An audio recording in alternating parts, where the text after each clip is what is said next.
చక్కటి తీర్పునిచ్చి కేసీఆర్ కు ఒక గట్టి దెబ్బను మరి హుజూరాబాద్ ప్రజలు కొట్టి చూపించిందని చెప్పి సందర్భాన్ని తెలియజేస్తాము. మరి అనుకున్నారు దళిత బంధు పథకం పెడితే అక్కడ దాదాపు 46,000-47,000 ఓట్లు దళితుల ఓట్లు ఉన్నాయి.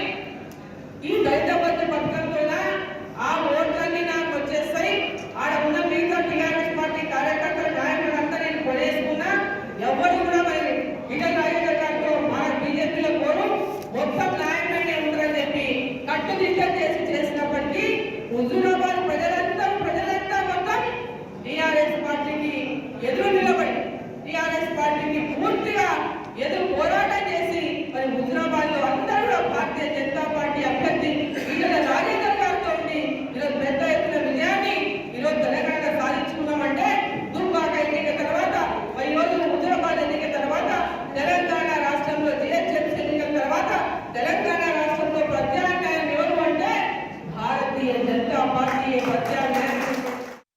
హాయ్ ఫ్రెండ్స్, మా టుడే టుమారో యూట్యూబ్ ఛానల్ చూస్తున్నందుకు చాలా థ్యాంక్స్.